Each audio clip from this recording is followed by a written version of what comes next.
Hello everyone, I'm going to walk down how to beat this week's weekly mutation, that is Spear of Your Doom. Phase Smiths, under Amon's thrall, have constructed a new arc ship to rain destruction upon the Dark God's foes from orbit. Withstand the onslaught and seize the locks. This is on the co-op mission Lock and Load. First mutation is Orbital Strike. Enemy orbital strikes are periodically fired throughout the map. The second is Temporal Field. Enemy temporal fields are periodically deployed throughout the map. And the third is Purifier Beam.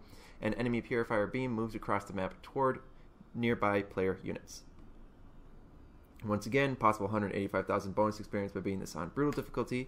Your mastery skill points are Power Set 1, Combat Unit Resource Cost, Power Set 2, Repair Beam Healing Rate, and then Power Set 3, Initial and Maximum Spear of Adun Energy.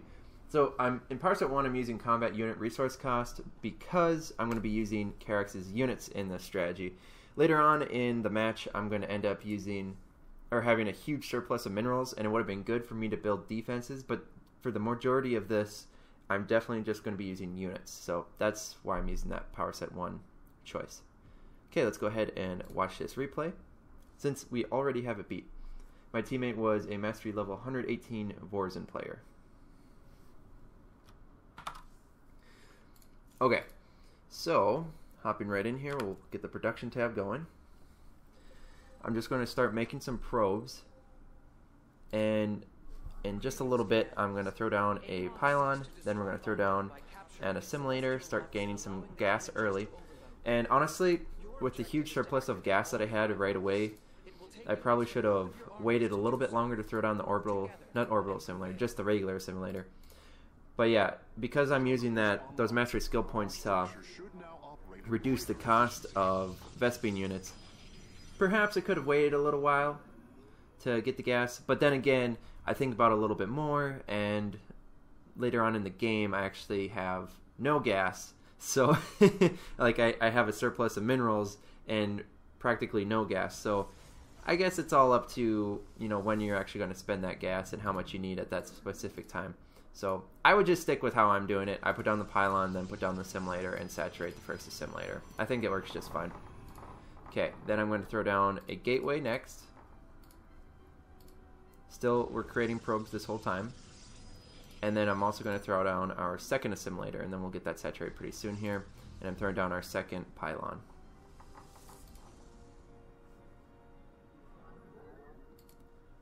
And right now my teammate has thrown down 2 dark pylons, cloaking his entire base. Personally, I think it's better to share the dark pylons with your teammates, but, you know, it worked out just fine for us. So, whatever works, you know. Okay, then we're creating another probe here, and as soon as this guy's done, we're going to throw down our cybernetics core.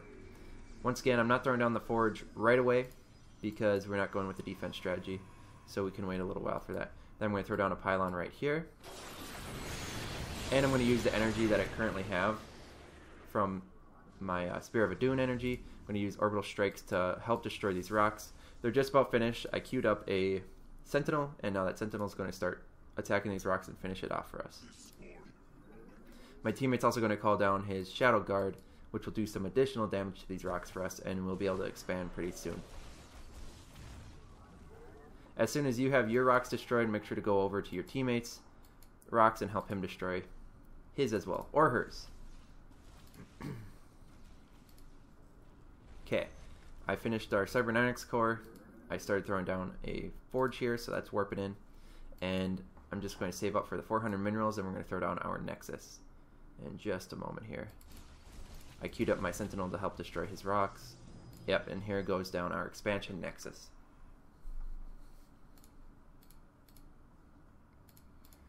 Okay, and then I'm probably going to, or in just a second here, I'm going to put both of these nexus in the same hotkey. I like to use hotkey 1 for my nexus. It's just something I'm used to. Lets me click on them real nice and easy. I like to throw all my gateways into hotkey 3. Got an enemy wave coming, but it's going for the first lock. You don't really have to worry about it. Yes, it's gonna, you know, start to drain away on that main objective, but the thing is, it's not gonna go that fast, and it's only 1 lock. So I would advise just continuing to build up your economy, get a nice sized army going, and then go after the enemy units. I take 1 sentinel up here because I was thinking about using my orbital strikes, but they have siege tanks set up because we're going against Terran, So I just end up baiting this Marine back, and I'm going to take him out and keep my Sentinel alive as long as I can. Nice part is with Reconstruction Beam, your hit points can come back, and so can your shield since I'm playing as a Protoss commander. So, works out really well. Now I'm going to start queuing up all of my probes to go to the expansion mineral line. Since our home base is completely saturated with the gas and the minerals, I'm queuing up Chrono Boost, and Chrono Wave, that is. I'm using Chrono Wave, and I'm just going to pump out as many probes as I can to try to get our expansion mineral line and gas to be saturated as soon as possible. I just got ground weapons level 1, and I believe I also just got solar efficiency level 1. Now I'm using Solar Lance ability to take out this enemy wave that came for our base. Separate, I think that was the second enemy wave to advance, and that one actually comes directly at your expansion if you are on the north side here. I think the next wave might come in down here at my enemies or my teammates' base. I'm not 100% sure on that one, but either way, enemy base comes. So just make sure that you have, if you are playing as Karax, make sure you have some energy to take out that enemy wave, because I didn't have any units out at the time. I threw down another gateway. I've also just a second ago got the warp gate researched, so now I can turn both of our gateways into warp gates, and I threw down 2 extra gateways, so now we have 4 warp gates. I throw them all into hotkey 3, and you also have this W hotkey if you prefer to use that one. I still prefer to use the number 3 hotkey, it's just what I'm used to.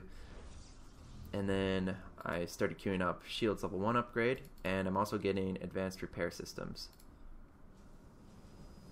And Advanced Repair Systems just lets you, what's it called? The Construction Beam to repair an additional target. So instead of 3, it's 4.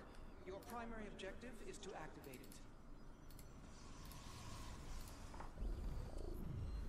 it. Okay, now I'm going to use our Purifier Beam. I'm going to start taking out enemies by this first lock here, just so we can clear it out. And you got to make sure to watch out for these orbital strikes. These orbital strikes will strike pretty much a huge area, but the thing is you can actually move your units away in time as long as you're paying attention. They'll queue up everywhere and it'll look really scary and nasty, but honestly, if you're paying attention to your units, you should be able to run them away from any type of orbital strikes that queue up against you. So you should be able to stay alive just fine against that. Okay, now I just got my units up here and we're going to start taking this first lock. Here comes that third enemy wave I was talking about. This one goes towards my enemy's base, like I was remembering. If I was paying attention better, I would have used my orbital strikes to take out his entire army here.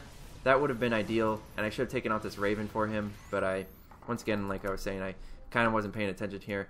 I was a little busy microing my army away from this enemy Purifier Beam, and I think I was also queuing up some upgrades. Yeah, so I've got Armor level 1 coming, Ground Weapons level 2 coming, and now I've got Solar Efficiency level 2 on the way. I also threw down a Twilight Council, and I'm getting Reclamation because we're going against Terran. As long as you're going against Terran or Protoss, you can take any, let's see what it says here. You can take control of enemy mechanical units. So yeah, as long as you're against Protoss or Terran, you're going to find that you're going up against at least some mechanical units. And it's very essential that you get that upgrade because it really helps you break armies. If there's siege tanks or Thors, for example, since I'm playing against Terran, you can just take those guys. If there's battle cruisers, you can take them. Ravens, you can take them. Especially Ravens are nice for this because later on there's going to be some cloaked units and you're going to need detectors. If you don't have any observers, you can just reclaim one of these Ravens, and for 2 minutes, I believe it's 2 minutes. I lost it. I'm almost 100% it's 2 minutes here. Yeah, 120 seconds. So yeah, for 2 minutes you can have detection as long as you keep that Raven alive, which is pretty nice. I'm also getting Reconstruction now, and that allows you to revive your Sentinels. They actually automatically revive. Oh yeah, and then also here's those orbital strikes again. I was paying attention, so I moved all my probes out of the way and my units out of the way so they didn't die by those orbital strikes.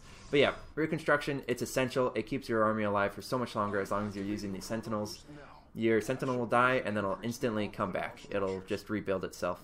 And that can only be used once every 20 minutes, or not 20 minutes, 2 minutes. Once every 120 seconds. So just pay attention to that. If you know which units have already been reconstructed, if you have decent micro, make sure to pull those guys back. Now I started getting attacked here by an enemy biowave. I didn't see any mechanical units in there, so instead of, trying to attack these guys directly on, which I did kind of attack them directly on, but I called down Solar Lance because bio units just melt under Solar Lance since it does 200 damage in each one of those strafes, that is. And yeah, just instantly took out that enemy wave. Okay, I just got phase detonation, and now we're getting solar flare upgrades. And I just got the other upgrade for shield batteries and energizers, which is this guy right here, rapid recharging, which increases the energy regeneration rate by 200% for that unit and that structure. Okay, I'm starting to get some immortals here. I should be getting some observers, so for all of you watching, make sure to get some observers before you attack this lock. And I think this lock is... I don't think this lock actually has detection, or I don't think you need detection for this lock. But yeah, you definitely need detection for this lock, and this lock. Or it might be queued by just the third lock that you attack, start having cloaked units. I don't know. Either way, you should make sure to, after having 2 locks, you should at least make sure to have your detection up. So get observers, get ravens, get overseers, whatever you need, whatever kind of commander you're using, make sure to get detection early. Because those cloaked units will destroy your army. Like right here, we got a Banshee right there and a Banshee right there, and they're starting to do some nasty damage to our units.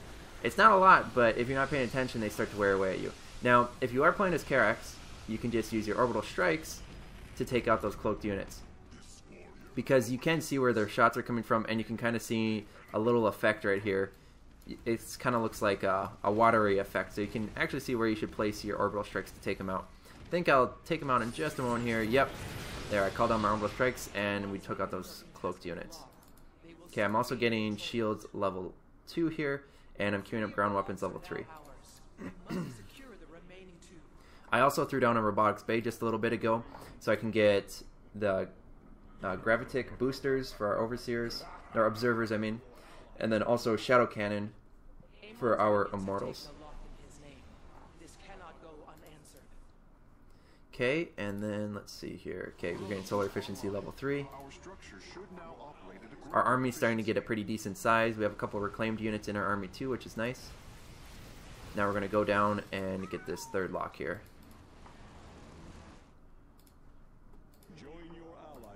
Okay, and I just queued up ground armor level 2, so that one's going to be going in a second here. I would also suggest potentially getting a second forge. That'll allow you to get your upgrades a little bit faster. But honestly, just this single forge worked out pretty well in this weekly mutation. I just kept on queuing up all of our ground upgrades one after the other. Use Chrono Wave, make sure to put your Chrono Boost on that forge. And over time, you will end up getting 3-3 upgrades. In this, you'll get all the 3-3 upgrades for your mutation, and all of your units will be able to, get capped out. So it works just fine with one forge, but like I was saying, if you want to have a stronger army sooner, then I would suggest getting 2 forges. Now at this point, I've got such a big army, and I've got the Purifier Beam and Reclamation. I feel pretty confident just moving straight in here, so now I'm going to start reclaiming these battle cruisers and these science vessels. I took this Thor as well, and yeah, see, there's a couple big units. I only took a couple of them, but just those essential big hit point units, you take those, and you can just pretty much walk through the rest of the forces that are opposing you. And it worked out really well. Okay, now we've got all of our upgrades from our Solar Forge. So we're gaining a ton of energy, which by the way, I need to be using a lot more of it. I should be using a lot more Orbital Strikes and Solar Lances. And at this point, I should be spending these minerals. What I should do is I should start throwing down photon cannons around each one of these locks with these excess minerals. I don't need to get the upgrades for the defenses because I have low gas, but I should be spending these excess minerals if you just really wanted to throw yourself over the edge of doing really good. I would suggest spending your excess minerals, and it would just help you secure, this mission even better. But the thing is, if you got a big enough force, it doesn't really matter. But just icing on the cake if you want to do that much better. Spend your excess minerals by building defenses. Okay, now I'm reclaiming some of these units. I took the Banshee, I took this battlecruiser here, I took another Banshee. And then these units are going to help us take out this bonus objective here, and the Exile Naga construct, and then we're also going to go take out the next lock with this force. We're pretty much just going to walk straight over here and then finish this co-op mission off, or mutation that is. There's one ghost trying to take this lock from us. My teammates' units are coming back there to take him out, but I just threw down some orbital strikes to finish him off. We've got a Raven roaming our base right now. I'm probably going to lose this observer because of that Raven. Oh, that Raven survived. Oh, I forgot Carrick's units get a little shield that blocks the first initial hit to them. I can't remember how long that lasts. I think it's one hit, it stops the first initial hit, and then it takes like 120 seconds or something for it to come back. Some really long amount of time for it to come back. But anyways, yeah, protect any of your units on the first initial hit, which is very overpowered. Makes your army that much stronger. I think there's been a couple times here where Ravens have sent their heat-seeking missiles or seeker missiles straight into the middle of my army, but because I had that special defense on all of my units, they didn't even take any damage on the first hit, which is nice. And at this point, the only upgrade I missed before the end of the mutation is armor level 3, but we didn't even need it because we were able to take everything out. Worked out quite well for us. Yeah, I'm just going to load back here so we can exit out. But yeah, so I hope this was helpful to all of you. Thank you for watching. If you have any questions at all, just make sure to post them in the comments section. I'm glad to respond. And if, let me think. If you have any suggestions for any other videos that you would like to see, like walkthrough videos, or any type of challenges, make sure to post those in the comments too. So I will see you all in the next one. Thank you for watching.